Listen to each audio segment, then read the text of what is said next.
ಸದನದಲ್ಲಿನ ಸರ್ಕಾರಿ ಟಿವಿಯಲ್ಲಿನ ವಿಡಿಯೋವೇ ಇದೀಗ ಸಿಕ್ಕಿದೆ.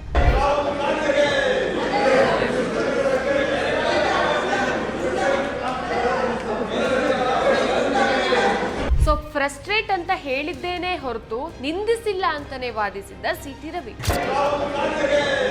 ಸಿಟಿ ರವಿ ಮಾತನಾಡಿದಂತ ವಿಡಿಯೋ ವೈರಲ್ ಆಗಿತ್ತು.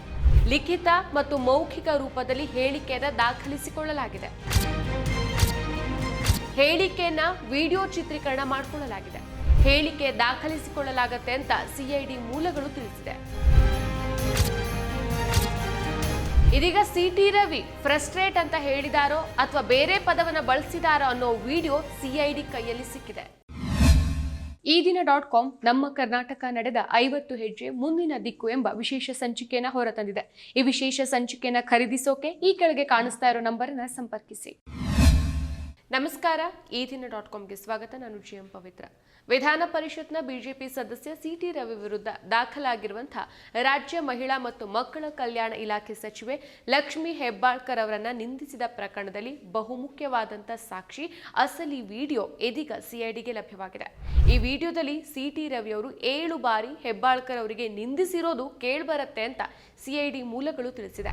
ಸಿಟಿ ರವಿ ನಿಂದನೆ ಕುರಿತು ಖಾಸಗಿ ವಾಹಿನಿಗಳಲ್ಲಿ ವಿಡಿಯೋ ದಾಖಲಾಗಿದೆ ಅಂತ ಕಾಂಗ್ರೆಸ್ ನಾಯಕರು ಹೇಳಿದ್ರು. ಆದ್ರೆ ಅದನ್ನ ಸಾಕ್ಷಿಯಾಗಿ ಪರಿಗಣಿಸೋಕೆ ಸಾಧ್ಯ ಇಲ್ಲ ಅಂತ ಸಭಾಪತಿ ಹೇಳ್ತಾ ಇದ್ರು. ಆದ್ರೆ ಸದನದಲ್ಲಿನ ಸರ್ಕಾರಿ ಟಿವಿಯಲ್ಲಿನ ವಿಡಿಯೋವೇ ಇದೀಗ ಸಿಕ್ಕಿದೆ. ಈ ವಿಡಿಯೋ ಸಿಟಿ ರವಿ ಅವರಿಗೆ ಕಂಟಕ ಆಗುವಂತ ಸಾಧ್ಯತೆ ಇದೆ. ಸೊ ಇದೇ ಕಾರಣಕ್ಕೆ ಇವರು ಧ್ವನಿ ಪರೀಕ್ಷೆಗೆ ಒಳಪಡೋದಿಲ್ಲ ಅಂತ ಹಿಂದೇಟ್ ಹಾಕ್ತಿದ್ದಾರೆ ಅಂತ ಕೂಡ ಹೇಳಲಾಗ್ತಾ ಇದೆ. ಸೊ ಈವರೆಗೆ ತಾನು ಸಚಿವೆಯನ್ನ ಉದ್ದೇಶಿಸಿ ಫ್ರಸ್ಟ್ರೇಟ್ ಅಂತ ಹೇಳಿದ್ದೇನೆಯೇ ಹೊರತು ನಿಂದಿಸಿಲ್ಲ ಅಂತಾನೆ ವಾದಿಸಿದ್ದಂತಹ ಸಿಟಿ ರವಿ ತಾನು ನಿಂದಿಸಿದ್ದಕ್ಕೆ ಅಸಲಿ ವಿಡಿಯೋವೇ ಇಲ್ಲ ಅಂತ ಹೇಳಿದ್ರು. ಸೊ ಇನ್ನೊಂದ್ ಕಡೆ ಸಿಟಿ ರವಿ ನಿಂದಿಸಿದ ಕುರಿತು ಯಾವುದೇ ಆಡಿಯೋ ವಿಡಿಯೋ ಇಲ್ಲ ಅಂತ ವಿಧಾನ ಪರಿಷತ್ ಸಭಾಪತಿ ಬಸವರಾಜ ಹೊರಟ್ಟಿ ಕೂಡ ಹೇಳಿದ್ರು. ಸೊ ಈಗ ಅಸಲಿ ವಿಡಿಯೋ ಸಿಐಡಿಗೆ ಲಭ್ಯ ಆಗಿರೋದು ಭಾರಿ ಕುತೂಹಲವನ್ನ ಕೆರಳಿಸಿದೆ. ಬೆಳಗಾವಿ ಅಧಿವೇಶನದ ವೇಳೆ ಮೇಲ್ಮನೆಯಲ್ಲಿ ನಡೆದಿದ್ದಂತಹ ಘಟನಾವಳಿಗಳ ಕುರಿತು ವಿಡಿಯೋ ಆಡಿಯೋ ದಾಖಲೆ ನೀಡುವಂತೆ ರಾಜ್ಯ ಆಡಳಿತ ಮತ್ತು ಸಿಬ್ಬಂದಿ ಸುಧಾರಣಾ ಇಲಾಖೆ DAPRಗೆ ಸಿಐಡಿ ಮನವಿ ಮಾಡಿತ್ತು. ಸೊ ಈ ಕೋರಿಕೆಗೆ ಸಮ್ಮತಿಸಿದಂತಹ DAPR ಸಿಐಡಿಗೆ ಸದನದಲ್ಲಿ ನಿಂದನೆ ಕೃತ್ಯ ನಡೆದಂತಹ ವೇಳೆ ಚಿತ್ರೀಕರಿಸಿದಂತಹ 4 ಗಂಟೆಯ ವಿಡಿಯೋವನ್ನು ಸಲ್ಲಿಸಿದೆ. ಇದನ್ನ ವಿಧಿವಿಜ್ಞಾನ ಪ್ರಯೋಗಾಲಯಕ್ಕೆ ಸಿಐಡಿ ರವಾನಿಸಿದ್ದು, ಆ ವಿಡಿಯೋದಲ್ಲಿ ಕೇಳಿ ಬರುವಂತಹ ಧ್ವನಿ ಸಿಟಿ ರವಿ ಅವರದ್ದೇ ಅಲ್ಲವಾ ಅಂತ ಖಚಿತಪಡಿಸಿಕೊಳ್ಳೋಕೆ ನಿರ್ಧರಿಸಿದೆ. ಸೊ ಇದಕ್ಕಾಗಿ ಸಿಐಡಿ ಅಧಿಕಾರಿಗಳು ಧ್ವನಿ ಪರೀಕ್ಷೆ ನಡೆಸೋಕೆ ನಿರ್ಧರಿಸಿದ್ದಾರೆ ಅಂತ ಹೇಳಲಾಗ್ತಾ ಇದೆ. ಸೊ ಬೆಳಗಾವಿ ಅಧಿವೇಶನದ ವೇಳೆ ಡಿಸೆಂಬರ್ 19ಕ್ಕೆ ಲಕ್ಷ್ಮಿ ಹೆಬ್ಬಾಳ್ಕರ್ ಅವರಿಗೆ ಅಸಂಸದೀಯ ಪದ ಬಳಸಿ ರವಿ ನಿಂದಿಸಿದ್ದಾರೆ ಅನ್ನೋ ಆರೋಪ ಕೇಳಿಬಂದಿತ್ತು. ಇದಕ್ಕೆ ಪೂರಕ ಎಂಬಂತೆ ಎಲ್ಲಾ ಕಡೆ ಸಿಟಿ ರವಿ ಮಾತನಾಡಿದಂತ ವಿಡಿಯೋ ವೈರಲ್ ಆಗಿತ್ತು. ಸೊ ಈ ಬಗ್ಗೆ ಹಿರೇಬಾಗೇವಾಡಿ ಠಾಣೆಯಲ್ಲಿ FIR ಕೂಡ ದಾಖಲಾಗಿತ್ತು. ಬಳಿಕ ಪ್ರಕರಣದ ತನಿಖೆಯನ್ನು ಕೈಗೆತ್ತಿಕೊಂಡಂತಹ ಸಿಐಡಿ ಆ ದಿನ ನಡೆದಿದ್ದಂತಹ ಒಂದು ಘಟನಾವಳಿ ಕುರಿತಂತಹ ವಿಡಿಯೋ ನೀಡುವಂತೆ DAPRಗೆ ಪತ್ರ ಬರೆದಿದ್ರು. ಸೊ ಈ ಕೋರಿಕೆ ಹಿನ್ನೆಲೆ ಸಿಐಡಿಗೆ DAPR ಇಲಾಖೆ ವಿಡಿಯೋವನ್ನ ಸಲ್ಲಿಸಿದೆ. ಸದನದಲ್ಲಿ ನಿಂದನೆ ಕೃತ್ಯ ನಡೆದ ವೇಳೆ ಚಿತ್ರೀಕರಿಸಿದಂತ 4 ಗಂಟೆಯ ವಿಡಿಯೋವನ್ನ ಸಿಐಡಿಗೆ ಸಲ್ಲಿಸಲಾಗಿದೆ.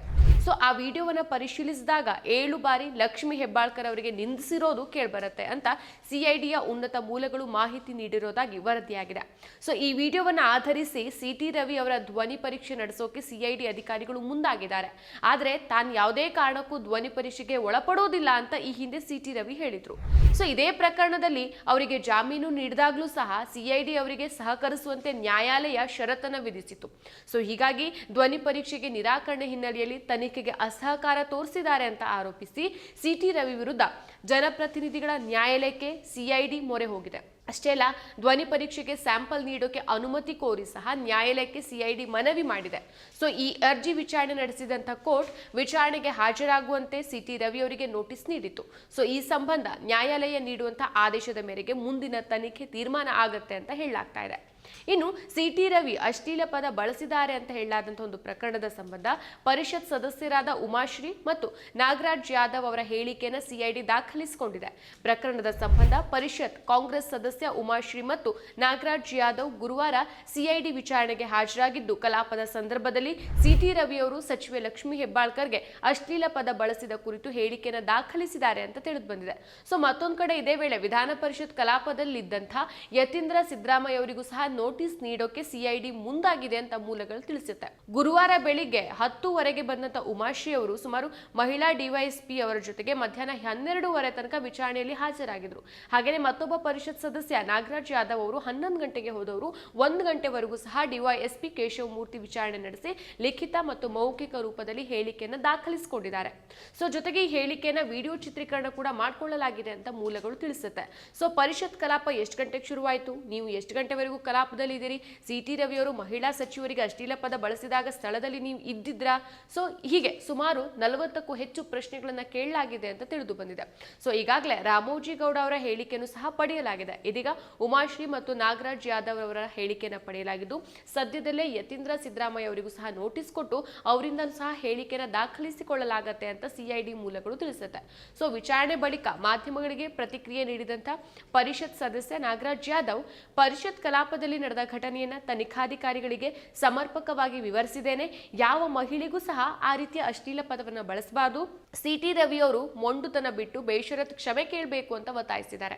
ಸೊ ಈ ಹಿಂದೆ ಜಾಮೀನಿನ ಮೇಲೆ ಹೊರಬಂದಂತ ಸಿಟಿ ರವಿ ಅವರಿಗೆ ಬಾಳೆಕಾಯಿ ಪಲ್ಯ, ರೊಟ್ಟಿಯನ್ನ ಮಾಡಿದ್ದವರು ಈಗ ಯಾವ ಅಡುಗೆ ಮಾಡ್ತಾರೆ, ಹಾಗೇನೆ ಬಿಜೆಪಿಯ ಘಟಾನುಘಟಿ ನಾಯಕರು ಏನ್ ಹೇಳ್ತಾರೆ ಅನ್ನೋದನ್ನ ಕಾದು ನೋಡ್ಬೇಕಾಗಿದೆ.